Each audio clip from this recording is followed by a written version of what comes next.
जोहार, नमस्कार। मैं डीएम रंगीला और आप देख रहे हैं पीएम खोठा टीवी। घाटशिला के लिए बेहतर प्रत्याशी कौन?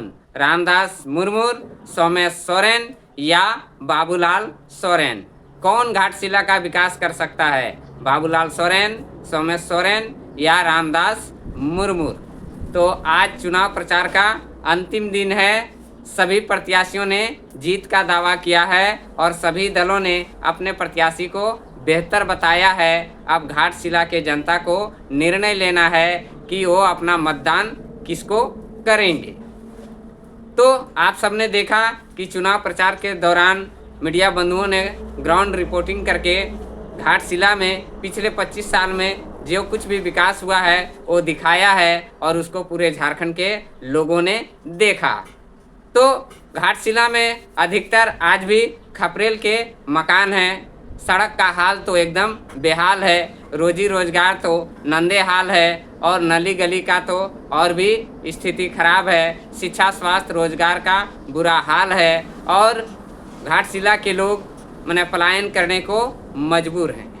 ऐसे में सवाल उठता है कि एक तरफ सरकार कहती है कि हमने घाटशिला का चौमुखी विकास किया है, जबकि हकीकत कुछ और है। ज़मीन में कुछ भी विकास नहीं हुआ है। वहाँ आज भी नेटवर्क की सुविधा नहीं है और मीडिया बंधुओं ने सरकार का सारा पोल खोल दिया और घाटशिला के घाट घाट पर सरकार के जो काम है उसको मीडिया बंधुओं ने पूरे झारखंड को दिखाया है। अब सवाल उठता है कि झारखंड अलग होने के 25 साल बाद भी घाटशिला के आदिवासी सड़क के लिए तरस रहे हैं, शिक्षा के लिए तरस रहे हैं। ये बड़ा ही दुखद बात है।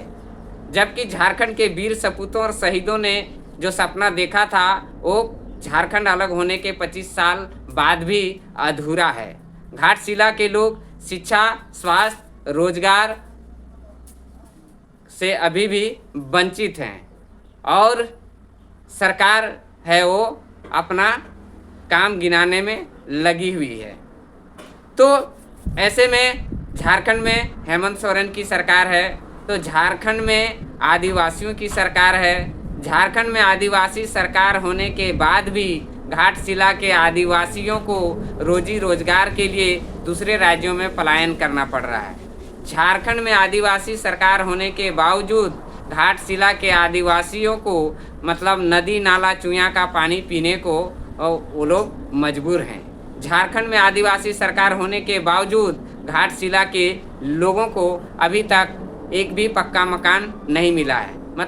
ना एक भी अगुआ आवास और ना पीएम आवास मिला है, क्योंकि मीडिया बंधुओं ने जो दिखाया है वीडियो में उसमें तो अधिकतर खपरा का घर दिखाई दे रहा है, झोपड़ी दिखाई दे रहा है और सड़क का हाल तो आप सबने देखा है कि किस तरह से पगडंडियों से होकर घाटशिला के लोग चलने को मजबूर हैं। पानी के लिए लोग तरस रहे हैं, उनको शुद्ध पानी भी नहीं नसीब हो रहा है और वहाँ के जो स्वास्थ्य उपकेंद्र हैं वो भी ठीक ठाक नहीं है। स्कूलों में शिक्षकों की घोर कमी है। आज भी घाटशिला के लोग नहीं जान पा रहे हैं कि झारखंड में क्या हो रहा है और चुनाव का मतलब भी पूरी तरह से नहीं समझ पा रहे हैं और इसी का फ़ायदा नेता लोग उठा रहे हैं और भली भाली जनता को सिर्फ चुनाव के समय मुर्गा, दारू, पैसा दे करके और लोग अपना उल्लू सीधा कर लेते हैं, विधायक बन जाते हैं और फिर दोबारा 5 साल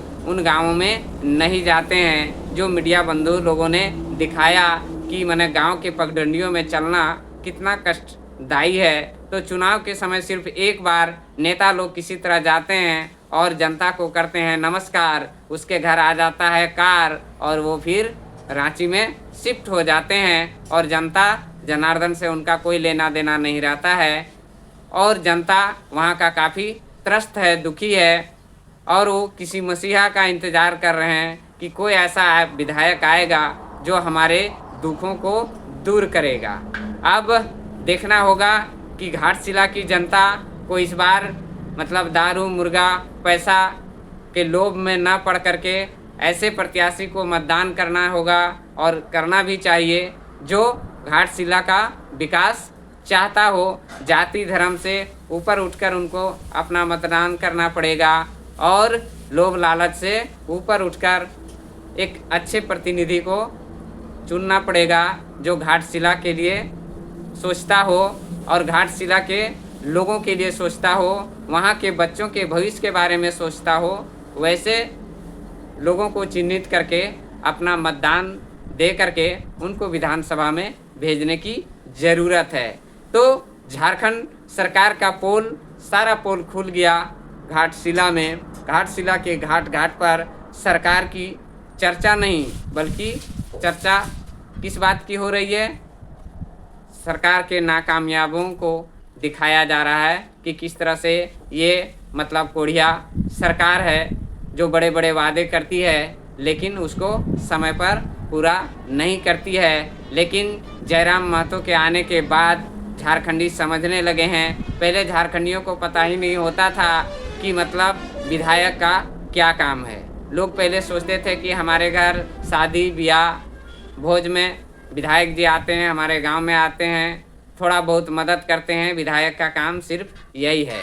विधायकों को कितना सैलरी मिलता है आज तक किसी झारखंड के विधायक ने आम जनता को, झारखंडियों को नहीं बताया था, लेकिन जयराम महतो ने बता दिया। जयराम महतो ने ये भी बता दिया कि विधायक का क्या काम है। सो अब लोग जानने लगे हैं, समझने लगे हैं और विधानसभा के अंदर क्या होता है, किन बातों पर चर्चा होता है, झारखंडियों को मतलब पता नहीं होता था और लोग इंटरेस्ट भी नहीं रखते थे। लेकिन आज जैसे ही सत्र शुरू होता है, लोग विधानसभा के अंदर जयराम महतो को देखना चाहते हैं, जयराम महतो को सुनना चाहते हैं कि जयराम महतो ही एक ऐसा विधायक है जो माने भ्रष्ट नेताओं, भ्रष्ट अधिकारियों के खिलाफ, गलत नीतियों के खिलाफ, सरकार के गलत नीतियों का विरोध करना हो, चाहे वो सड़क में करना हो या सदन में करना हो, जयराम महतो जोरदार तरीके से करते हैं और जिसको पूरा झारखंड सुनता भी है और देखता भी है। और पहले तो लगता था कि घाटशिला में जयराम महतो को घुसने नहीं देगा लोग, इस तरह का माहौल क्रिएट किया था। कुछ लोगों ने जयराम के विरोध में ऐसा मुहिम चलाया था, ऐसा लग रहा था कि जयराम महतो अब घाटशिला में नहीं घुस पाएंगे। लेकिन जयराम महतो का जिस तरह से घाटशिला के हर घाट में माला पहनाकर और पैर धो करके जो स्वागत किया गया, ऐसा बाकी नेताओं को देखने को नहीं मिला। ऐसा तो लगता है कि बाकी नेता हर बूथ तक प्रचार प्रसार करने के लिए नहीं पहुँचे, घाटशिला के हर गांव में नहीं पहुँचे। वो सिर्फ क्या है, प्रखंड वाइज उन्होंने अपना सभा किया और लोगों से अपील किया कि हमारे पक्ष में मतदान करें। लेकिन जेलकेम में ही एक ऐसा पार्टी है, जयराम महतो ही एक ऐसा शख्स है जो घाटशिला के हर घाट में पहुंचा और लोगों को अपने पार्टी का जो है उद्देश्य उसको बताया और अपने प्रत्याशी रामदास मुर्मू के बारे में बताया और सरकार क्या कर रही है, पिछले 25 साल में सरकार ने क्या किया, सब कुछ को वो जनता के सामने रखते गए, आईना दिखाते गए और लोग जयराम महतो के साथ जुड़ते गए। और अब जयराम महतो ने ऐसा माहौल घाटशिला में बना दिया है, चुनावी माहौल को गर्म कर दिया है, घाटशिला के चुनाव को दिलचस्प बना दिया है, रोमांचक बना दिया है, त्रिकोणीय बना दिया है। जो जयराम के विरोध में जो लोग खड़े हैं, अब उनको भी डर लगने लगा है कि पता नहीं ये जीत किसके पक्ष में जाएगा। पहले यहाँ दो ही दलों में मुकाबला देखने को मिलता था, एनडीए और इंडिया गठबंधन के बीच, बीजेपी और जेएमएम के बीच। लेकिन जयराम महतो के आने के बाद पहले लोगों ने जयराम महतो को हल्के में लिया, ये बड़ी पार्टियों ने, लेकिन जयराम महतो ने इस तरह से सेंधमारी किया, इस तरह से घाटशिला के लोगों के दिल में जगह बनाया कि लोग जयराम के साथ जुड़ने लगे।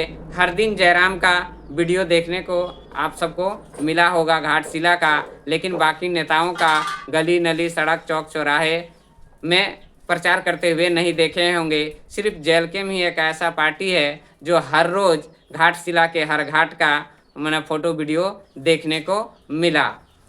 तो अब घाटशिला की जनता को तय करना है कि उसके लिए कौन बेहतर प्रत्याशी है, रामदास मुर्मू या सोमेश सोरेन या बाबूलाल सोरेन, कौन कर सकता है घाटशिला का विकास। ये निर्णय तो अब घाटशिला के जनता को लेना होगा, क्योंकि सब ने अपना दिखाया है दम, सब ने कहा कि जीतेंगे हम।